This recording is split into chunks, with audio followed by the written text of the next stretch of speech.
27 сентября Лукашенко собрал совещание так называемых руководителей силового блока с докладом об обстановке на границе Беларуси и стран ЕС.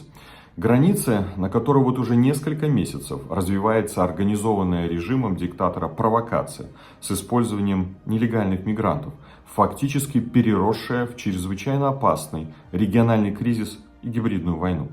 Войну, жертвами которой уже стало как минимум 6 человек из числа нелегальных мигрантов, заброшенных режимом на границе Литвы, Польши и Латвии.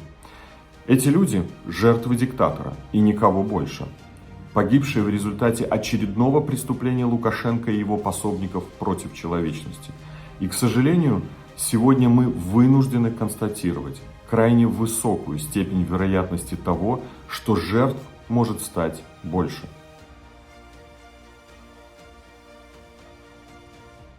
Недавнее заявление госсекретаря Совбеза Вольфовича, командующего внутренними войсками Карпенкова, а затем и слова самого диктатора о том, что именно Запад виновен в миграционном кризисе и организации переброски на территорию Беларуси нелегальных мигрантов, с одной стороны, а с другой якобы выталкивает их со своей территории на границу с Беларусью и внедряет в эти группы представителей ИГИЛ, это прямой сигнал ЕС, а также Украине о готовящихся вооруженных провокациях на границах.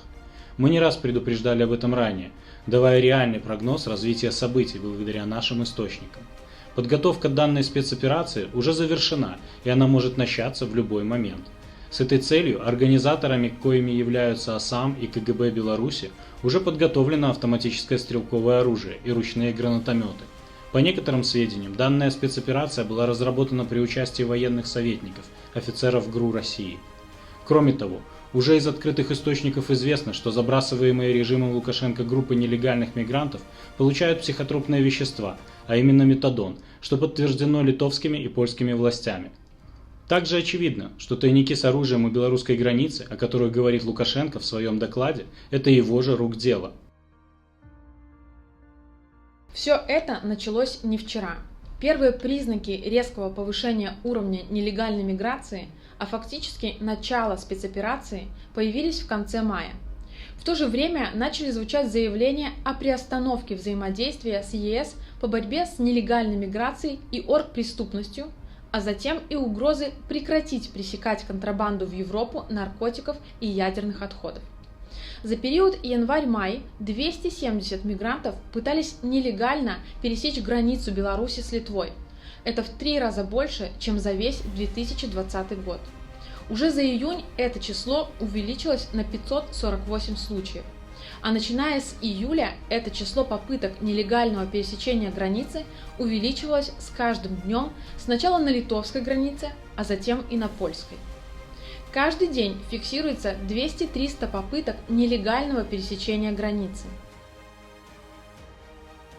Нелегальные мигранты в основном прибывают из Ирака, Ирана, Сирии, Афганистана, Конго, Камеруна, Гвинеи, Гамбии, Мали и Сенегала рейсами из Стамбула, Багдада, Бейрута, Дамаска, ОАЭ и Еревана. Важно отметить, что в доставке нелегальных мигрантов в Беларусь активно участвуют частные авиакомпании. Например, сирийская авиакомпания Chem Wings Airlines, которая по состоянию на 28 сентября совершила 6 чартерных рейсов в Минск, на которых в Беларусь могло прибыть около 960 пассажиров из арабских стран. Данная авиакомпания находится под санкциями США и Украины, а по информации издания Reuters в 2017-2018 годах она тайно перевозила в Сирию наемников из ЧВК Вагнера для поддержки режима Асада. Существует и огромное количество фото и видеодоказательств доставки нелегальных мигрантов к границе с ЕС самими же силовыми ведомствами Беларуси, а также выталкивания их с территории Беларуси силовиками. Кроме того, ежедневно фиксируются все новые и новые группы нелегальных мигрантов в белорусских городах. Группы, которые централизованно перемещаются на автобусах и микроавтобусах с белорусскими номерами, зачастую в сопровождении белорусских силовиков. Растет и количество свидетельств закупок мигрантов на крупных рынках. Среди покупок камуфляжная одежда и строительные кусачки. Так, 29 сентября пограничная служба Польши сообщила о том, что ожидает новых провокаций с белорусской стороны, опубликовав фотографии мигрантов в камуфляже.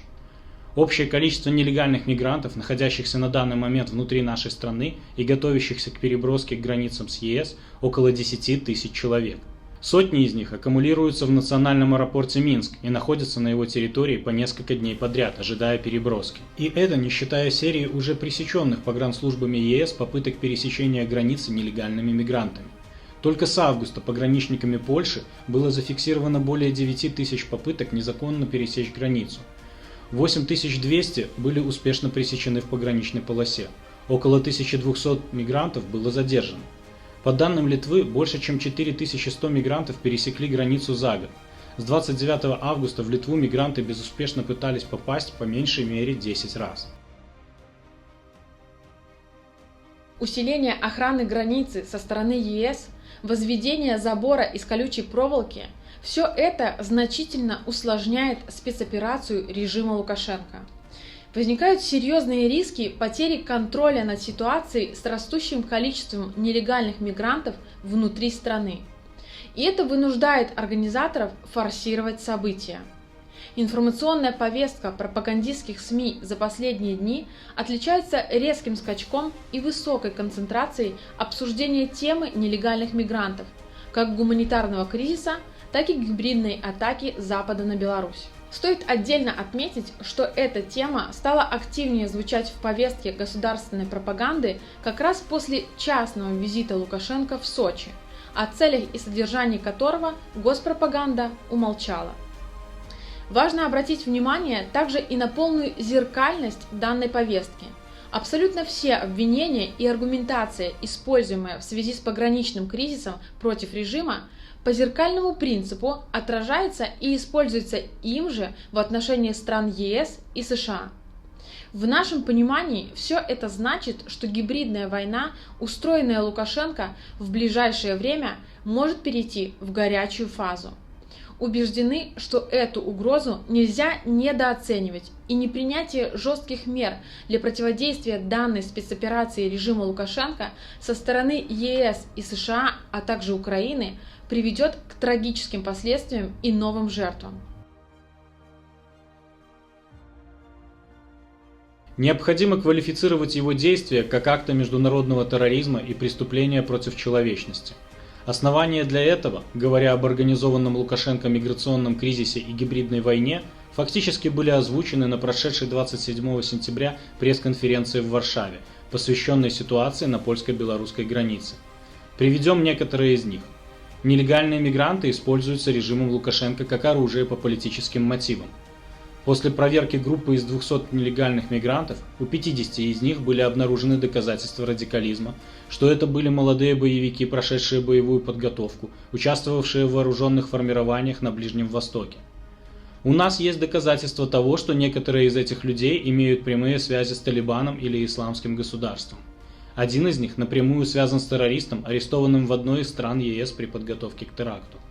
В сторону польских пограничников бросают петарды, белорусские солдаты целятся в них из оружия. Все это необходимо рассматривать как доказательство как прямой связи с террористическими группировками, так и террористического характера действий самого режима Лукашенко. И использовать как прямые основания для задействования механизма универсальной уголовной юрисдикции, а также для создания Международного уголовного суда ad hoc по Беларуси, с целью привлечения Лукашенко и его пособников к международной уголовной ответственности. Уже не раз звучавшие в мире обвинения режима Лукашенко в терроризме должны быть оформлены де юре и иметь для него все вытекающие из этого последствия. Необходимо предпринять принципиальные, решительные действия, чтобы покончить с террористическим режимом и региональной угрозой, которую он создал.